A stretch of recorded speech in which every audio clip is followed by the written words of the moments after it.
कोई बोले राम राम राम राम राम, कोई बोले राम राम, कोई खुदाए, कोई सेवे गुसैया, कोई अलाए अलाई, कारण करण करीम करीम, कृपा धारे रहीम रहीम, कारण करण करीम।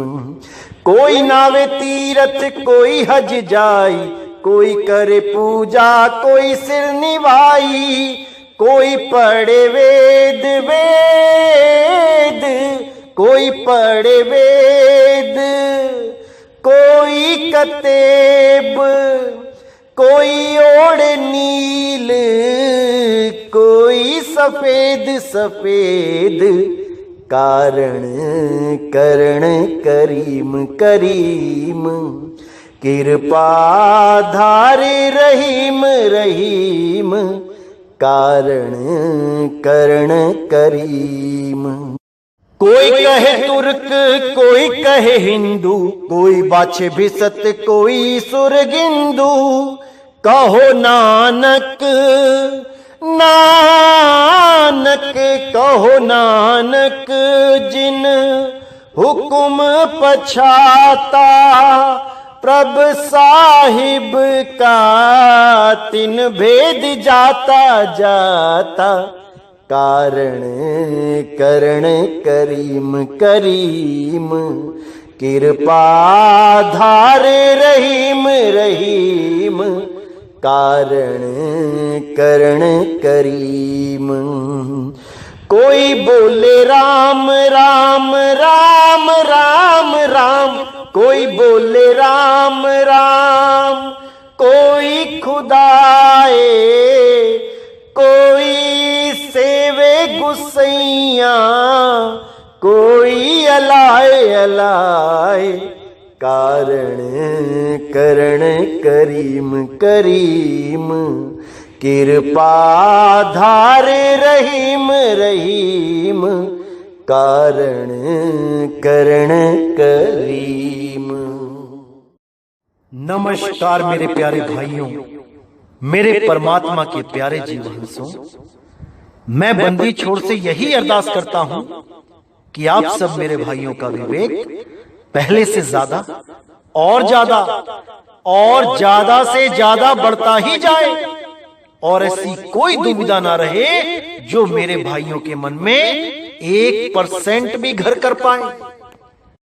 मैं हमेशा यही अरदास करूंगा उस बंदी छोड़ से कि आप सबको इतना विवेक देवे, इतना विवेक देवे कि कोई भी अधूरा गुरु आपको भ्रमित ना कर पाए।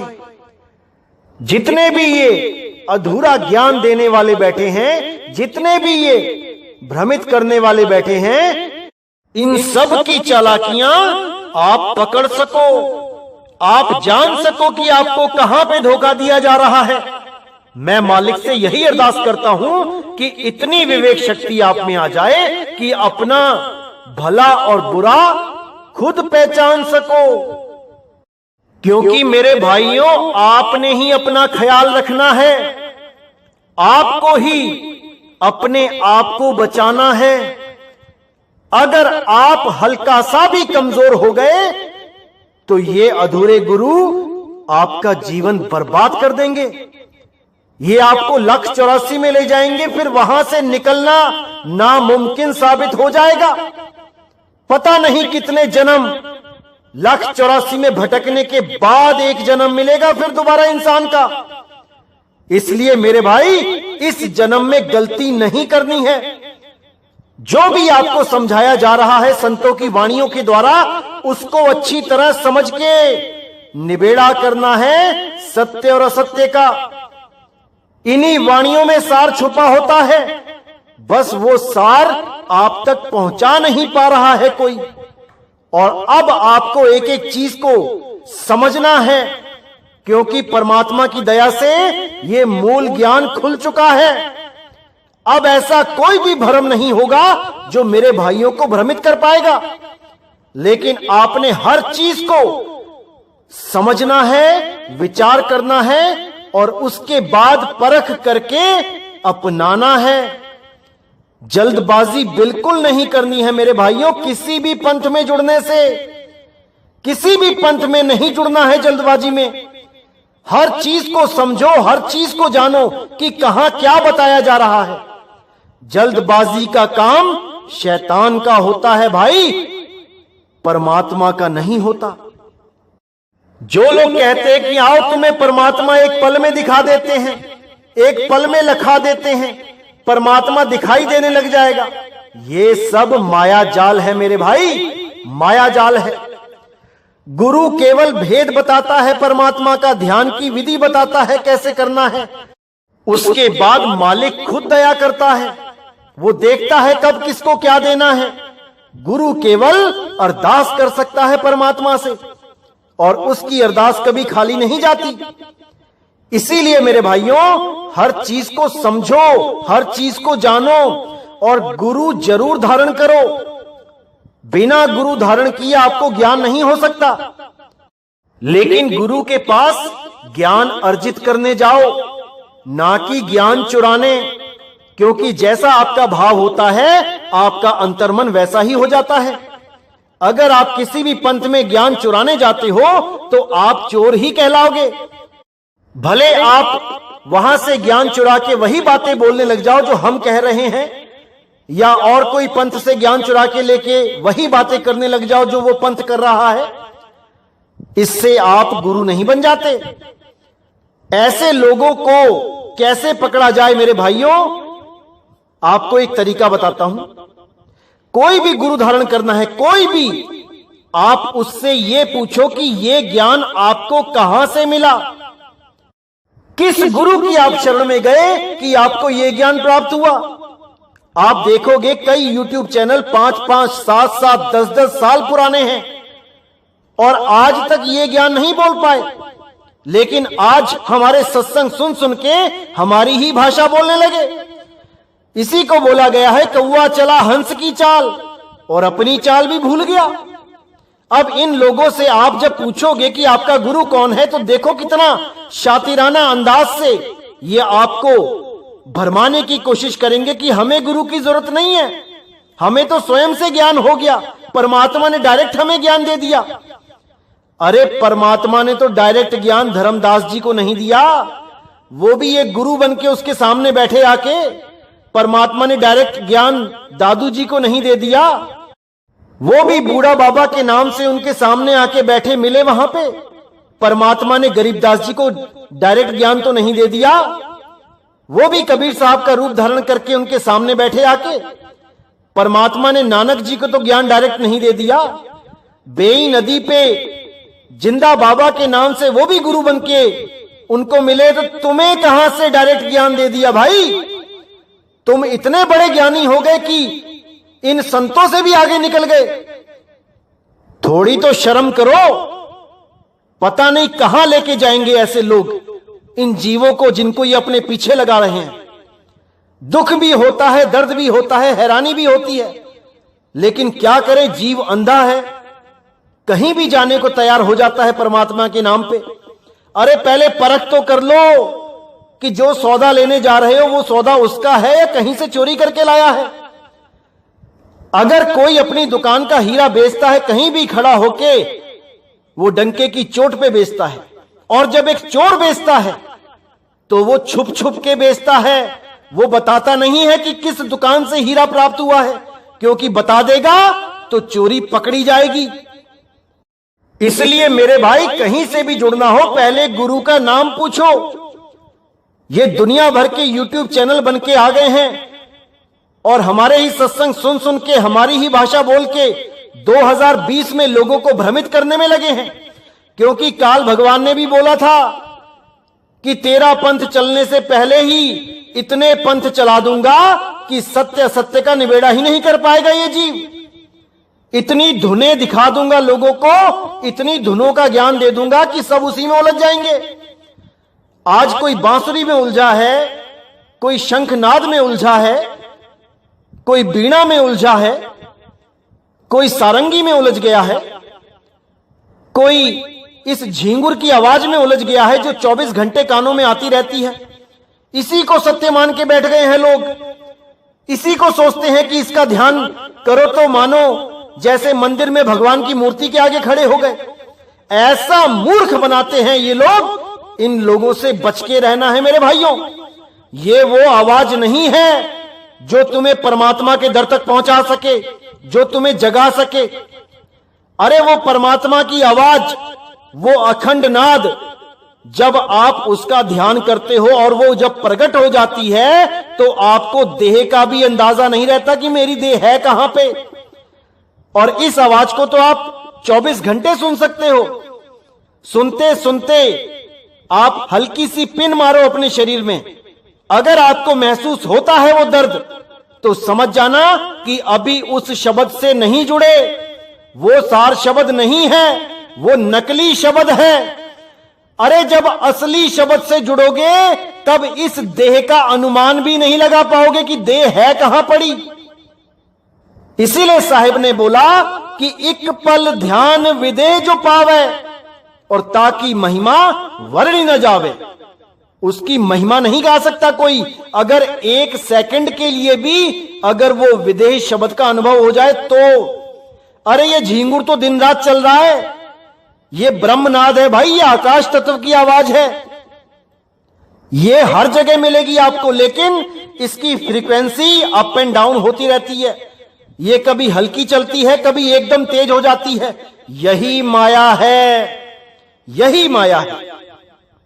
लेकिन ऐसे अधूरे गुरु आ गए हैं आजकल कि क्या बताऊं।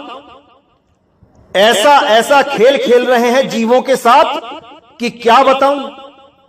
इन लोगों को कोई फर्क नहीं पड़ता कि ये जीव अगले जन्म में बैल बनेगा कि बकरी बनेगा कि भालू बनेगा कि चीता बनेगा, कोई फर्क नहीं पड़ता। इनको बस झूठी वाहवाही चाहिए, इनको सतगुरु का टैग चाहिए अपने नाम के आगे। ऐसे लोगों से सावधान रहना है मेरे भाइयों, सावधान रहना है। वो सार शब्द ऐसा नहीं है कि आपको कोई मोबाइल पे चला के बता दे कोई आवाज तो आप उसी को सार शब्द मान के उसी को सुनने लग जाओ, और वैसी ही आवाज जो आपके चारों तरफ से आ रही है आप उसको सत्य मान के बैठ जाओ, वही सार शब्द है। अरे भाई, सार शब्द की तो बात ही निराली है। जब वो शब्द आता है तो सारी सूरत इस देह को छोड़ देती है। वो शब्द इस 3 लोक में नहीं सुनाई देता। इस 3 लोक में जो कुछ भी सुनाई दे रहा है वो काल की ही धुन है, वो काल की ही नाद है। जो सार शब्द है वो विदेही है।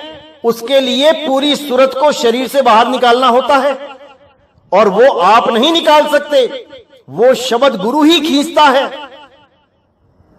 तो मेरे भाइयों, अच्छी तरह समझना है, ये जो झींगुर की और सीटी की आवाज आ रही है ये ब्रह्मनाद है भाई। ये तत्वों की आवाज है, ये नाश हो जाएंगी। जैसे ही तत्व खत्म होंगे ये आवाजें खत्म हो जाएंगी। हमने उस आवाज को समझना है, उस आवाज को जानना है जो सदा सदा से होती आ रही है। उस अखंड नाद को ग्रहण करना है, ना कि इस झींगुर की आवाज में उलझ जाना है। तो भाइयों, आज का जो सत्संग होगा वो सतगुरु के लक्षण पे होगा। सतगुरु के लक्षण क्या होते हैं, कौन होता है सतगुरु, उस सतगुरु में क्या गुण होने चाहिए, आज इसी पे डिस्कस करेंगे वाणी के द्वारा। तो क्या कहती है वाणी? गरीब सतगुरु के लक्षण कहूं, मधुरे वैन विनोद, 4 वेद 6 शास्त्र, कहां 18 बोध। यानी कि सतगुरु के लक्षण कहता हूं मैं, अच्छी तरह समझो वो कौन है।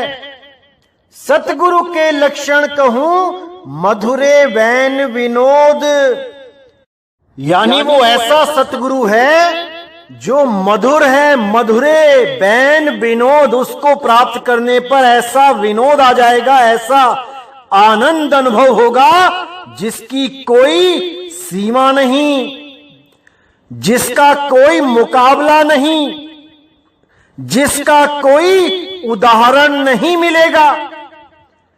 सतगुरु के लक्षण कहूं मधुरे बैन विनोद, 4 वेद 6 शास्त्र कहां 18 बोध। कि ये 4 वेद 6 शास्त्र 18 बोध, ये उसके बारे में कहां बयान कर सकते हैं? ये उसके जैसा आनंद कहां प्रदान कर सकते हैं? वो तो सबसे न्यारा है, सबसे न्यारा, इस देह से न्यारा, 5 तत्वों से न्यारा, 3 गुणों से न्यारा, 25 प्रकृतियों से न्यारा, सबसे न्यारा है। उसको यहां पर अनुभव किया ही नहीं जा सकता।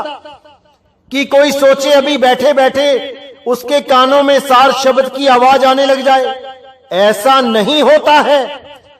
उसको प्राप्त करने के लिए भेदी गुरु से वो विधि प्राप्त करनी पड़ती है जिससे आपकी सूरत को उस शब्द में लगाया जा सके। और वो ऐसा नहीं है कि मोबाइलों पे उस सार शब्द की धुन को सुनाया जा सकता है, कि उसी से मिलती हुई धुन जो 24 घंटे चल रही है हमारे आजू बाजू, उस आकाश तत्व, उस ब्रह्मनाद को सुनवा के जीवन बर्बाद कर दिया जाए, ऐसा नहीं है। तो कहते हैं सतगुरु के लक्षण कहूं अचल विहंगम चाल, हम यमरापुर ले गया ज्ञान शब्द सरघाल। यानी सतगुरु के लक्षण मैं बताता हूं वो क्या है। वो शब्द गुरु अचल है, अचल, और वो केवल विहंगम चाल से ही प्राप्त होता है। यानी आपकी सुरत सीधी शब्द में लगनी चाहिए। ऐसा नहीं कि पहले आपको कोई और शब्द दिया जाएगा, उसका जाप करोगे मंत्रों का, मैं कौन हूं, मैं कौन हूं, मैं कौन हूं, उसके बाद केवल हूं रह जाएगा। उसके बाद कोई और अवस्था बनेगी, फिर और कोई नाम दिया जाएगा, फिर कोई और अवस्था बनेगी, फिर कोई और नाम दिया जाएगा। अरे नहीं भाई, ये सब माया जाल है। ऐसे शातिर लोगों से दूरी बना के रखें, ऐसे शातिर लोगों से अपने आप को बचा के रखें, नहीं तो आपका अनमोल जीवन बर्बाद कर दिया जाएगा। साफ बोलते हैं कि सतगुरु के लक्षण कहूं अचल विहंगम चाल, कि आपको सीधे एक लक्ष्य दिया जाएगा और उस लक्ष्य को प्राप्त करना ही आपके मोक्ष का, आपकी मुक्ति का कारण होगा। ना कि कोई और अवस्था बनेगी, उसके बाद कोई और अवस्था बनेगी। ये विहंगम चाल नहीं है। विहंगम चाल होता है कि तीर सीधा निशाने पे छूटे, सीधा निशाने पे लगे, बीच में कुछ नहीं है। इसीलिए बोला निशाना मारे कोई संत सुजान, निशाना मारे कोई संत सुजान। इस वाणी पे बहुत जल्दी सत्संग होगा, तब आपको समझ में आएगा कि निशाना कैसे मारा जाएगा। ये भरमाने वाले भरमाते ही रहेंगे, लेकिन ये आपका फर्ज बनता है कि हर चीज को पूरे विवेक के द्वारा समझो और सत्य सत्य का निर्णय करो। तो आगे कहते हैं, तो सबसे पहला लक्षण आपने देखा कि सबसे पहला लक्षण है कि वो विहंगम चाल के द्वारा आपकी सूरत को शब्द में विलीन करना सिखाए, ना कि कभी कहीं रुक के, कभी किसी अवस्था में पहुंचा के, फिर अवस्था बदल के, फिर और बदल जाएगी अवस्था, ऐसा करने के बाद कहे कि शब्द तक पहुंचाऊंगा। ये माया जाल है, ये भरम जाल है, इससे निकल जाओ मेरे भाइयों, निकल जाओ। तो सतगुरु का पहला लक्षण यही है कि वो आपको विहंगम चाल के द्वारा आपकी सूरत को शब्द में लीन करना सिखाए। और वो शब्द ये नहीं है जो आपको अभी बैठे बैठे ही सुनाई देने लग जाएगा कानों में, जैसे कोई सीटी बज रही हो, या बहुत छोटी छोटी घंटियां चल रही हो, या झिंगुर जैसी आवाज आती है। कुछ लोग तो इसी को शब्द बोल के भरमा रहे हैं, इसी में ध्यान लगवा रहे हैं, और मुझे तरस आता है उन लोगों पे जो इसको सत्य मानकर इसमें ध्यान लगा के बैठे हैं, और जैसे ही अंत समय आएगा इसी में ध्यान लगा के इसी तत्व में ही समा जाएंगे। ये तत्वों की धुन है भाई, ये आकाश तत्व की धुन है। आकाश से ही बाकी तत्व पैदा होते हैं, इसी धुन से ही और जूने मिल जाएंगी, इन्हीं तत्वों की धुनों से ही तत्व मिल जाएंगे। ये नी तत्व की धुन नहीं है। नी तत्व की धुन इन शरीरों से परे है। वो यहां तक नहीं आ रही है कि कोई कहे कि मेरे कानों तक पहुंच जाएगी वो आवाज। ऐसा नहीं है। वो अचल है, वो यहां नहीं आएगी। आपकी सूरत को वहां जाना पड़ेगा। आपकी सूरत को इस शरीर से परे पहुंचना होगा। वहां पर आपको वो अखंड नाद सुनेगा और आपका सारा कनेक्शन इस शरीर से खत्म हो जाएगा। जितने भी समय के लिए आप उसको अनुभव करोगे, आपको पता ही नहीं लगेगा कि मेरा शरीर है भी कि नहीं।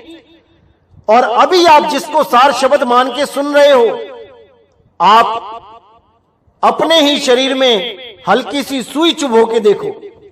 आप उस शब्द को भी सुन रहे हो, उस नकली शब्द को, उस ब्रह्मनाद को, और आपको दर्द भी होगा। इसका मतलब वो शब्द नहीं है, वो सार शब्द नहीं है।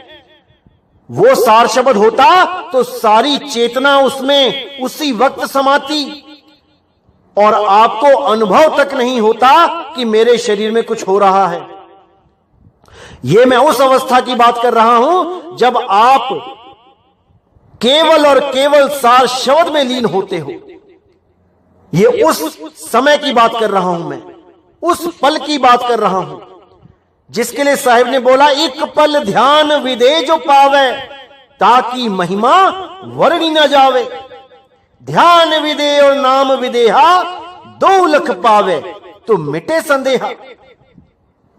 ध्यान विदे और नाम विदे, इन दोनों का बोध जब हो जाए तब समझो कि आपको सार शब्द का अनुभव हो गया है। जब तक इन दोनों का बोध नहीं हो पाया, सार शब्द प्रकट नहीं हो सकता, क्योंकि सार शब्द ही नाम विदे है और नाम विदे लिया दिया नहीं जाता।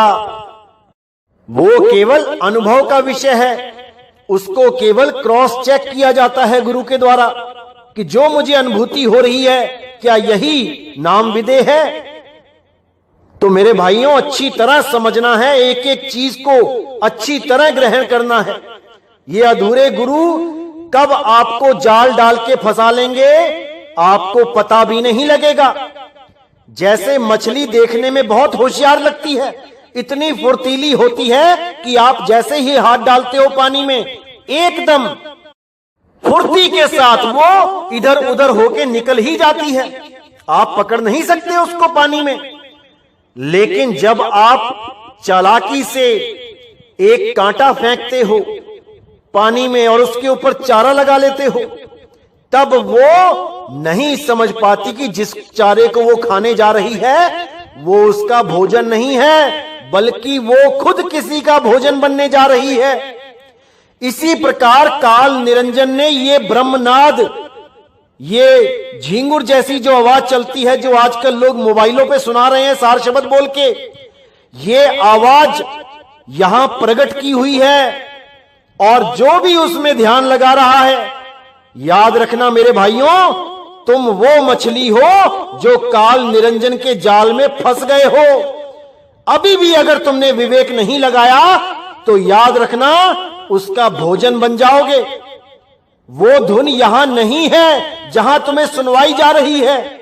अरे तुमने कान से सुना उसको मोबाइल में और तुम उसके जैसी ही एक धुन को पकड़ के बैठ गए जो आकाश तत्व की धुन है।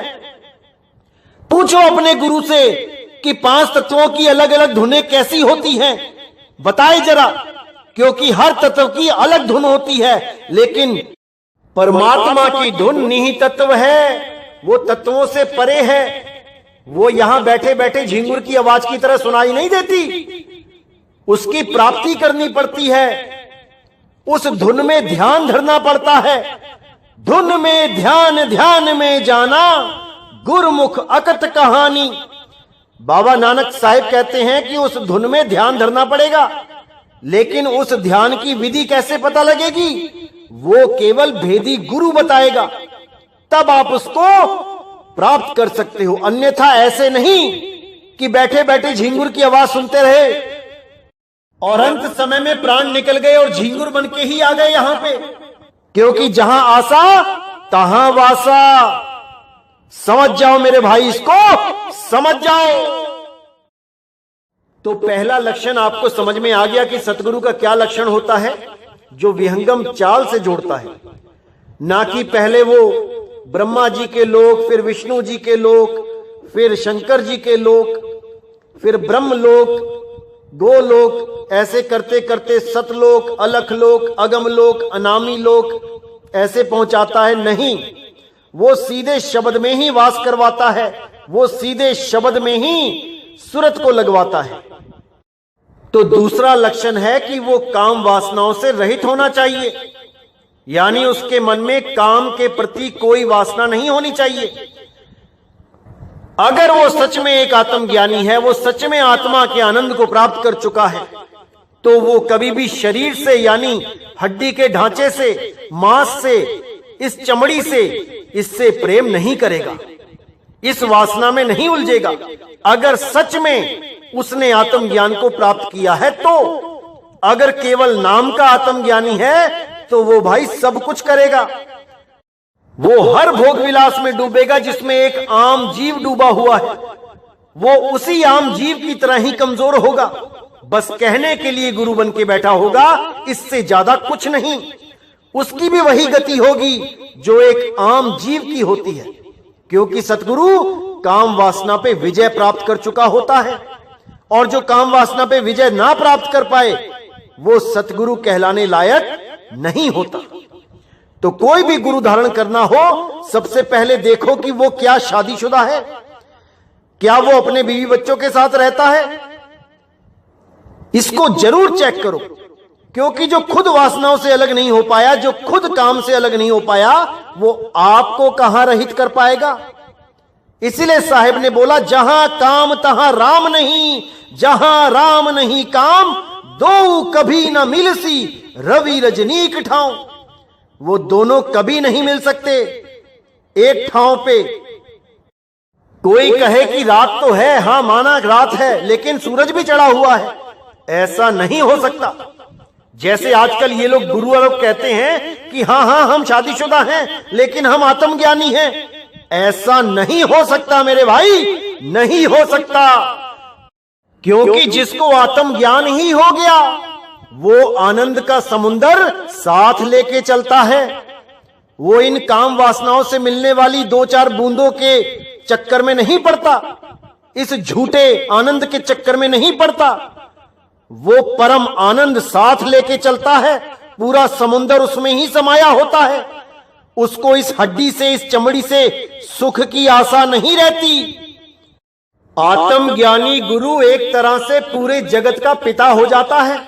सब उसको अपने बच्चे ही नजर आते हैं, चाहे वो कोई लड़का हो चाहे वो कोई लड़की। वो भोग विलास के लिए सोच भी नहीं सकता किसी के साथ भी, क्योंकि वो उस अवस्था को प्राप्त हो चुका है जहां पर परमात्मा और वो दो नहीं है, वो एक ही है।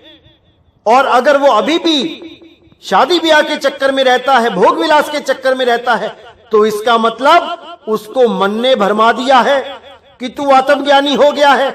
असल में उसने कभी आत्मज्ञान का स्वाद चखा ही नहीं। अच्छी तरह समझना है मेरे भाइयों, इसको अच्छी तरह समझना है। तो तीसरा लक्षण है कि वो क्रोधी नहीं होना चाहिए। आप अगर अपने गुरुओं के आसपास रहते हैं तो आप उन पे विचार करें, उनके व्यवहार पे विचार करें कि क्या उसको क्रोध आता है। और क्रोध दो प्रकार का होता है। एक होता है किसी की भलाई के लिए क्रोध किया जाए, जैसे बच्चों को डांटते हैं कि ये काम मत करो वरना मार पड़ेगी। ऐसा क्रोध करना कोई बुरा नहीं होता, ये किसी की भलाई के लिए ही आप उसको क्रोध कर रहे हो, समझा रहे हो।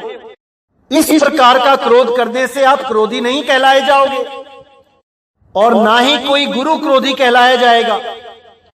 असल में क्रोध क्या होता है, जैसे मान के चलो किसी का फोन आपके गुरुजी को आ गया और आपके गुरुजी की कोई बहस होने लग गई फोन पे, और धीरे धीरे बहस बढ़ने लग गई तो गुरुजी अपना आपा ही खो गए और क्रोधवश आके उसको गालियां देने लग जाएं, मां बहन की गालियां देने लग जाएं, तो ऐसे गुरु को क्रोधी ही कहा जाएगा जिसके मुंह से किसी को भी गाली निकल जाए। यानी अभी उसको अपने ऊपर कंट्रोल ही नहीं है। अभी वो यही नहीं समझ पाया है कि जिसका फोन उसको आया है वो भी मालिक का ही बच्चा है, वो भी परमात्मा का ही जीव है। अगर वो तुम्हारे से विरुद्ध कुछ बात कर भी रहा है तो तुम ज्यादा से ज्यादा क्या करो, उसका फोन काट दो, ना कि उसको गालियां देने लग जाओ। अगर ऐसा कोई गुरु करता है उसको तत्काल ही त्याग देना चाहिए।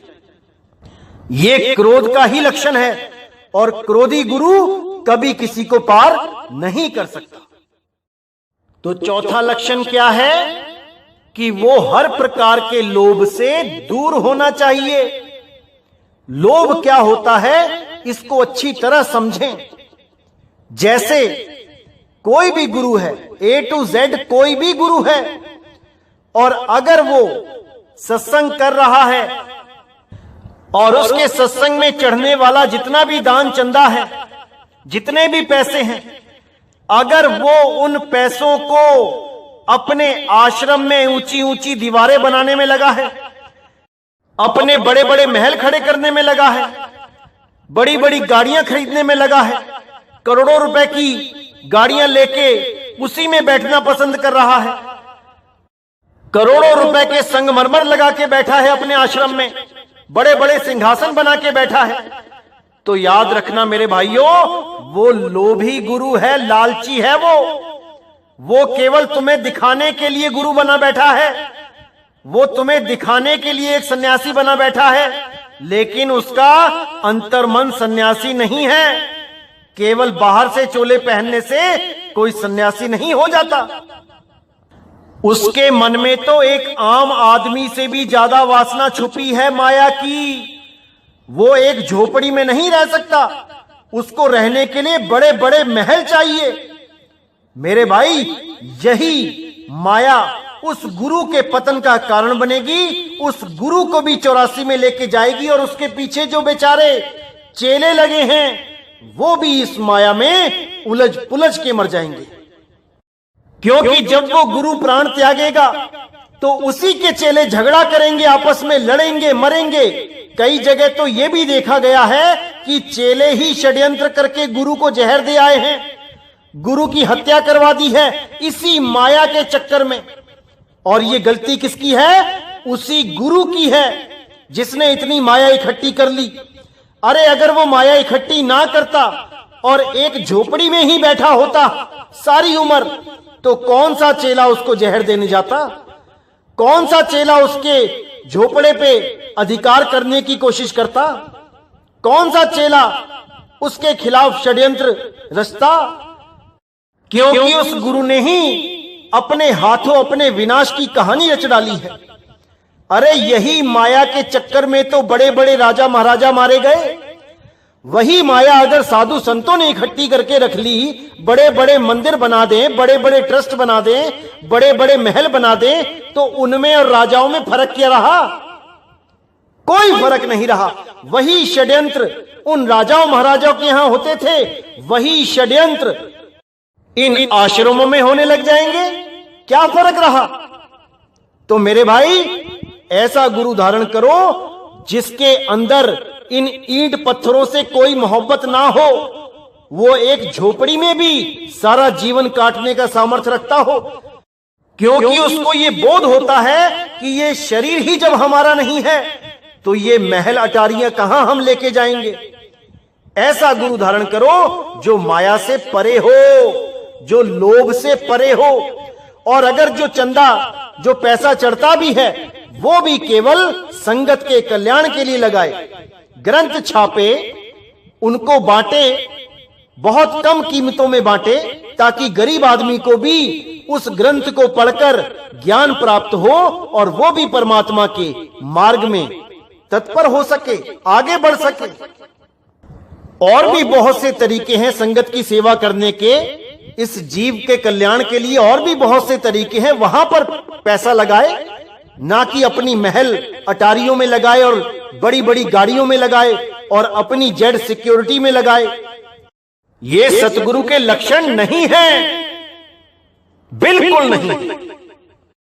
इसीलिए साहिब ने बोला था, गुरु को चेला विष देवे, जो गाठी हो दाम, पुत्र पिता को मारता, ये माया का काम। अगर गुरु की गांठी में यानी गठड़ी में माया है, अगर बड़े बड़े आश्रम हैं, तो याद रखना सब चेले ही नहीं होते। बहुत से लालची लोग भी आ जाते हैं आश्रमों में चेला बन के और खूब झूठी सेवा करके एक दिन गुरु को ही विष देके स्वर्ग पहुंचा देते हैं और उसकी सारी प्रॉपर्टी पे कब्जा कर लेते हैं, जो उस गुरु ने बेचारे गरीब लोगों के खून पसीने की मेहनत से चढ़ाए गए 10-10, 15-15, 20-20 रुपए, 100-100 रुपए से साम्राज्य खड़ा किया होता है, ये सब उन हाथों में चला जाता है जो स्वयं अपने गुरुओं को विष दे देते हैं। तो भाई उन भक्तों के पैसों का क्या बना? इतनी श्रद्धा से जो दान पुण्य उन्होंने किया अपने गुरु के लिए, वो कहां गया? वो उन हत्यारों के ही हाथ में आ गया। तो भाई ऐसा दान पुण्य किस काम का, जो ईंट पत्थरों में लगा के उसी आश्रम के साधकों में, उसी आश्रम के शिष्यों में झगड़े का कारण बन जाए। सारे शिष्य आपस में ही झगड़ा करने लग जाएं कि मैं बैठूंगा गद्दी पे, मैं बैठूंगा गद्दी पे, मैं बनूंगा इस पूरे महल का राजा। किस काम का वो पैसा, किस काम का वो दान? अरे भाई सोच समझ के दान दो, सोच समझ के देखो कि गुरु कहां लगा रहा है, तुम्हारी मेहनत का पैसा कहां लगाया जा रहा है, इस पे विचार करो। तो भाई ये सतगुरु के लक्षण नहीं है, बिल्कुल नहीं है। जो जनता का पैसा अपने ऐशो आराम में लगाए, अपने आश्रमों को बढ़ाने में लगाए, ऐसा नहीं होना चाहिए। रविदास जी महाराज, कबीर साहब जी, नानक साहब जी एक झोपड़ी में रह के चले गए। उन्होंने तो कभी डिमांड नहीं करी कि बड़े बड़े आश्रम होने चाहिए। पूरी दुनिया में गुरु कहलाए, पूरी दुनिया में उनके शिष्य हैं, लेकिन उन्होंने तो ऐसा कोई बड़ा विशाल आश्रम नहीं बनाया। जो आज ये लोग बहाना मारते हैं कि संगत बढ़ रही है, अब हमें बड़े बड़े आश्रम चाहिए, हमें बहुत बड़े बड़े संगत हॉल चाहिए। अरे भाई अगर 140 करोड़ तुम्हारी संगत हो जाएगी तो पूरा भारत खरीद लोगे क्या? कि पूरे भारत को खरीद लोगे कि ये आश्रम बन गया हमारा, ये हमारे नाम कर दो जमीनें? अरे कहीं पे सत्संग है, आप जाओ, उस शहर में कोई बड़ा मैदान है, वहां पे आप सत्संग करो परमिशन लेके और अपने अपने घर वापस हो जाओ। कौन से आश्रम की जरूरत है, कौन से बड़े बड़े संगत हॉल की जरूरत है? क्यों लोगों का पैसा जमीनों में लगाया जा रहा है? क्यों ईंट पत्थरों में लोगों का मेहनत का पैसा लगाया जा रहा है? लोगों का पैसा केवल लोगों के कल्याण में लगना चाहिए, प्रचार में लगना चाहिए, और कोई मुद्दा नहीं है किसी का भी पैसा कहीं भी लगाने का। इसका हिसाब किताब सबको देना पड़ेगा। अरे भगत के अन्न में बड़े बड़े दांत हैं, भजेगा तो पचेगा, नहीं तो फाड़ देते आंत हैं। भजेगा यानी भक्ति भी करेगा, और जो दान पुण्य मिल रहा है उसको सही जगह लगाएगा, तब बचेगा भाई, नहीं तो आते ही फटेंगी और कोई सुनवाई भी नहीं होगी। तो मेरे भाई अगला लक्षण क्या है वो देखते हैं। तो अगला लक्षण है कि वो मोह से दूर होना चाहिए। मोह का क्या मतलब है? जहां पे अपने और पराये का भेद हो। ऐसा बिल्कुल नहीं होना चाहिए कि अपने शिष्यों को तो वो बिल्कुल सही गाइड करे और दूसरों के शिष्यों को गलत गाइड करे, गलत मार्गदर्शन दे। ऐसा बिल्कुल नहीं होना चाहिए। जितना प्रेम वो अपने शिष्यों से करता है, उतना ही प्रेम उसको अन्य गुरुओं के शिष्यों से भी होना चाहिए। जितना दुख उसको अपने शिष्यों के दर्द में होता है, उतना ही दुख उसको दूसरों के शिष्यों के दर्द में भी होना चाहिए। ऐसा नहीं कि अपना कोई चेला मर गया तो गुरुजी रो रहे हैं और दूसरों के चेले मर गए तो गुरुजी हंस रहे हैं। ऐसा नहीं होना चाहिए। सब जीवों को एक समान, एक दृष्टि से देखना चाहिए। इसीलिए बोला गया गल्ली जोग ना होई, एक दृष्टि कर समसर जाने, जोगी कहिए सोई, गल्ली जोग ना होई। कि बातों से कोई जोगी नहीं हो जाता, उसके भाव देखो, उसके संस्कार देखो, उसकी आदतें देखो, तब समझ में आता है कि वो सच में एक जोगी है कि नहीं। जोगी का मतलब अब कोई ये ना समझ ले कि कानों में कुंडल डालने वाले जोगी होते हैं। अरे जोगी का मतलब है जिसका योग हो गया हो। योग यानी जमा, यानी प्लस, जिसका अपने मालिक से जोड़ हो गया हो, वही योगी है, वही साधु है, वही संत है। तो अगला लक्षण है कि वो मेहनती होना चाहिए, अपनी मेहनत की कमाई खाता हो, वो दूसरों से मिलने वाले दान चंदे पे अपना गुजारा ना करता हो। बहुत जरूरी है कि वो अपनी हक हलाल की कमाई खाता हो और वो कभी भी अपने लिए किसी से कुछ ना मांगे, गरीबी में जिए, परमात्मा के नाम के सहारे जिए, लेकिन अपने लिए कभी किसी से कुछ ना मांगे जब तक उसके हाथ पैर सलामत हैं। अगर खुदा ना खास्ता ऐसी हालत हो जाती है कि वो कुछ कमाने लायक नहीं है, तब भले अपने शिष्यों से अपने पुत्रों की तरह व्यवहार करें और उनसे मिलने वाली मदद को अपना ले, लेकिन जब तक उसके हाथ पैर सलामत हैं तब तक वो किसी से कुछ ना मांगे अपने लिए, और जो कुछ मिलता भी है बिना मांगे वो संगत में ही लगा दे, अन्य जीवों के लिए लगा दे, ना कि अपने लिए महल अटारियां खड़ी करके बैठ जाए। अगर महल अटारियां खड़ी करने का इतना शौक ही है तो अपनी मेहनत के कमाए हुए धन से करो, करो दिहाड़ी जितनी करनी है, करो बिजनेस जितना करना है, लेकिन संगत के पैसे को अपने घर पे, अपने महल में मत लगाओ। उनके पैसों से बड़ी बड़ी गाड़ियां मत खरीदो। इन सब का हिसाब किताब तुम्हें देना पड़ेगा, तुम्हें देना पड़ेगा। तो अगला लक्षण है कि कोई भी गुरु जो मीट, मांस, अंडा, मछली, कोई नशा, तंबाकू, जर्दा, खैनी, बीड़ी, कोई गांजा, अफीम, चरस, हीरोइन, कुछ भी ऐसा यूज करता है या अपनी संगत को अलाउ करता है कि तुम ऐसा कर सकते हो, ये नशे, ये मीट, मांस, अंडा, शराब, ये तुम खा पी सकते हो, अगर कोई भी ऐसा गुरु है तो वो सतगुरु नहीं है। ये गुरुआ लोग हैं, नकली गुरु हैं, अधूरे गुरु हैं। ये आपको कहते हैं कि ये नशे, ये मीट, मांस, अंडा, ये तो शरीर खाता है, आत्मा कुछ नहीं खाती, आत्मा को इससे कोई लेना देना नहीं है। ऐसा अज्ञान फैला के ये लोगों के कर्म खराब कर देते हैं। अब इनको कोई पूछने वाला हो कि जैसे किसी आदमी ने किसी का कत्ल कर दिया और जज के सामने जब उसको पेश किया गया और वो बोले, जज साहब कत्ल तो मेरे शरीर ने किया है, मेरी आत्मा ने नहीं किया है, मुझे बख्श दो, तो जज क्या बोलेगा?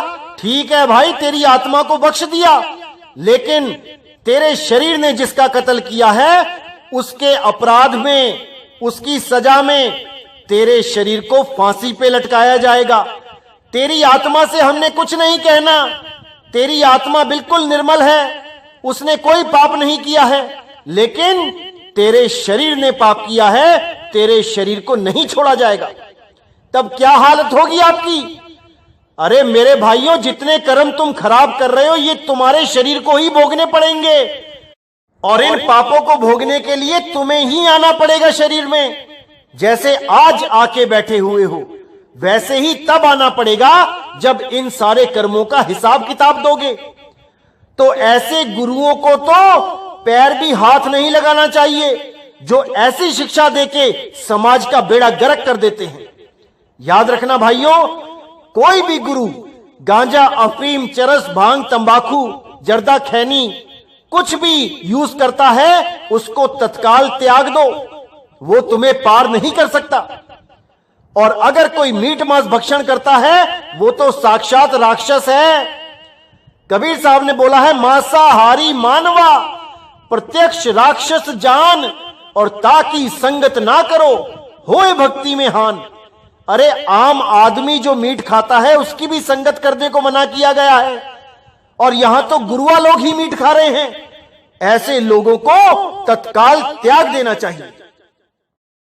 अब जो सबसे इंपॉर्टेंट लक्षण है वो क्या है, जो उस गुरु में बिल्कुल नहीं होना चाहिए, वो है अहंकार।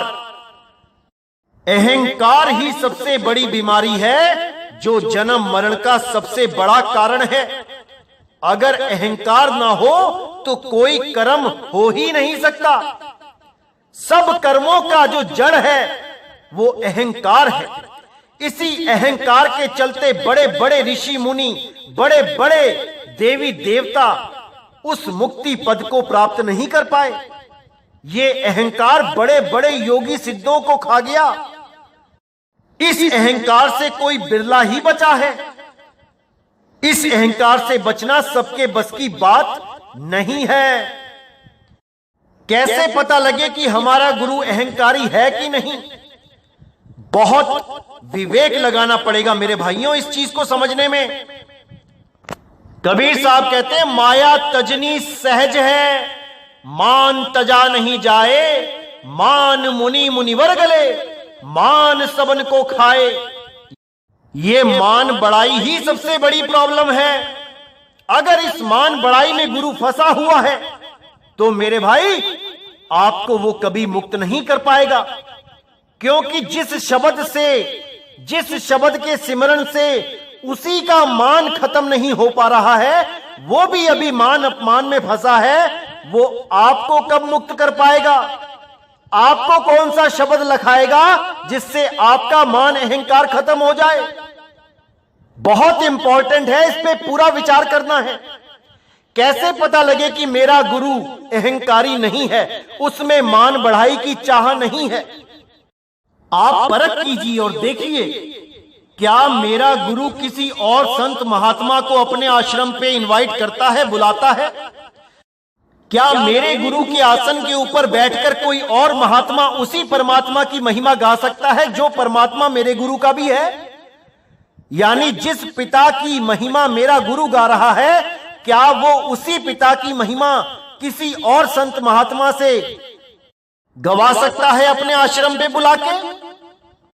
या केवल अपने आप को ही महान सिद्ध करने में लगा है कि बस मैं ही जानता हूं, जो कुछ जानता हूं परमात्मा के बारे में, बाकी तो सब अज्ञानी है?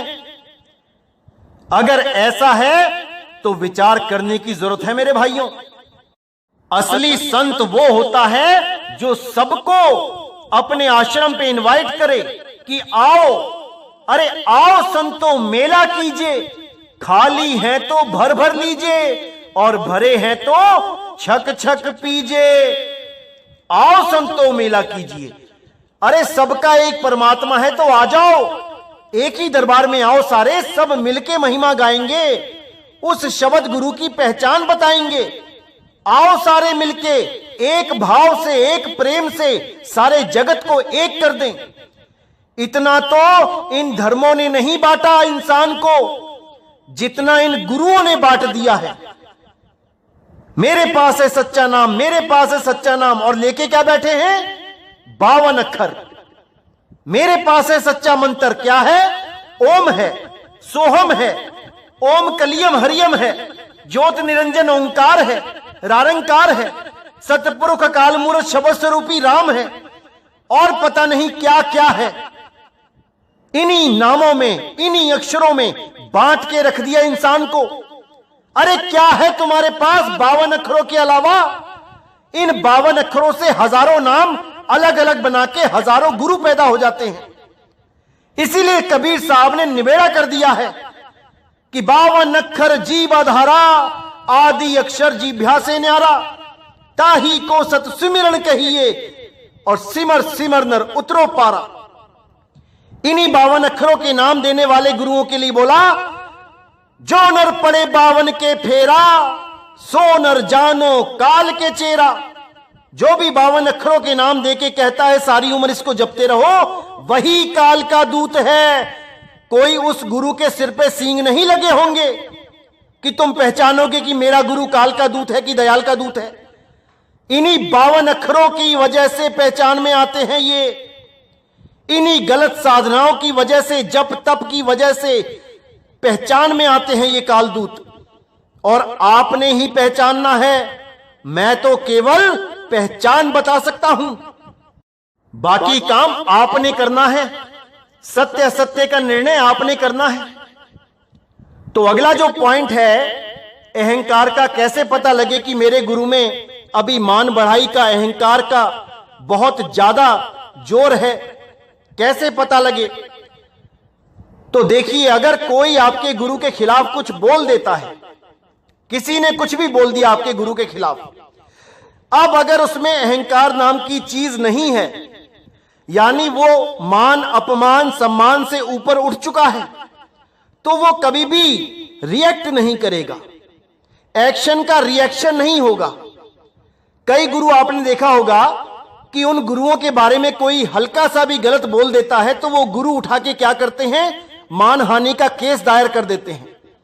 अब ये गुरु जो मानहानि का केस दायर करते हैं, असल में इनके अंदर मान सम्मान पाने की दिव्य लालसा होती है और इनको लगता है कि अगर मेरे बारे में किसी ने गलत बोल दिया, मुझे नीचा दिखाने की कोशिश करी, तो मेरे मान अहंकार को ठेस लग गई। अब इस ठेस को ये सह नहीं पाते क्योंकि इनके अंदर मान सम्मान पाने का कीड़ा है। ये लोग एक आम जीव की तरह, एक आम जीव यानी जो काम क्रोध लोभ में लिप्त है, जो मान अहंकार मान सम्मान से ऊपर नहीं उठ पा रहा है, ये उस जीव के लेवल की हरकत कर देते हैं। ये कोर्ट में केस लगा देते हैं मानहानि का, दावों का। ऐसे ही ये गुरु पकड़े जाते हैं कि अभी इनके अंदर मान सम्मान की लालसा बनी हुई है, इनको परमात्मा नहीं मिल सकता। क्योंकि कबीर साहब कहते हैं, दास कहाना कठिन है, हम दासों के दास अब तो ऐसे होए रहे ज्यों पांव तले की घास। अरे कबीर साहब तो कहते हैं, निंदो निंदो मोको लोग निंदो, निंदा जन को खरी प्यारी, निंदा बाप निंदा महतारी, निंदा होई के बैकुंठ जाइए, नाम पदार्थ मन ही बसाइए, हृदय शुद्ध जो निंदा होई, हमरे कपरे निंदक धोई, निंदा करे सो हमरा मीत, निंदक माही हमरा चीत, निंदक सो जो निंदा होरे, हमरा जीवन निंदक लौरे, निंदा हमरी प्रेम प्यार, निंदा हमरा करे उद्धार, जन कबीर को निंदा सार, निंदक डूबा हम उतरे पार। तो कबीर साहब तो कहते हैं कि जो मेरी निंदा करता है असल में वही मेरा सबसे अच्छा मित्र है, मेरे सारे कर्मों का भार वही उतार रहा है, मेरे मैले कपड़े धो रहा है, वो मेरा धोबी है। और इस धोबी के सिर पे मेरे मैल यानी मेरे कर्मों का भार चढ़ रहा है। ये धोबी ही मेरा सबसे अच्छा मित्र है जो मेरी निंदा करता है। तो मेरे भाइयों, ऐसे धोबी कहां मिलेंगे? अरे कोई किस्मत वाला होगा जो ऐसे धोबी जिसकी निंदा कर करके उसके कर्म अपने सिर पे लेंगे। ऐसे धोबियों से मुझे खास प्रेम है जो मेरे कपड़े धोता है दिन रात। तो मेरे भाइयों, अच्छी तरह समझो कि संत जन जो होते हैं वो मान बढ़ाई से और अपमान से उनको कोई फर्क नहीं पड़ता। वो इससे ऊपर उठ चुके होते हैं, उनको कोई फर्क नहीं पड़ता कि उनकी कौन मान बढ़ाई कर रहा है या उनका कौन अपमान कर रहा है। वो इस दुनिया में अपना काम करने आते हैं और इस दुनिया में अपना काम करके चले जाते हैं, ना कि वो केस लड़ते फिरते हैं कि मुझे उसने ऐसे कैसे बोल दिया, मेरे तो सम्मान को ठेस लग गई, मैं तो केस कर दूंगा उस पे। ऐसी छोटी सोच रखने वाले कभी सतगुरु नहीं हो सकते और ना ही उन्हें कभी शब्द का अनुभव हुआ होता है। वो केवल बकवादी गुरु होते हैं, वो केवल अधूरे गुरु होते हैं। तो अब मैंने सारी पहचान आपको बता दी है। अब आप अच्छी तरह देखिए कि कौन कौन से लक्षण आपके गुरु में हैं और कौन से नहीं हैं। उसके आधार पर ही अब आप फैसला लीजिए कि आपने कैसा गुरु धारण करना है। अब ये आपके हाथ में फैसला है। तो मेरे भाइयों, अच्छी तरह समझना है, पूरा विवेक लगाना है, पूरा विचार करना है, क्योंकि एक जन्म है, केवल एक जन्म है।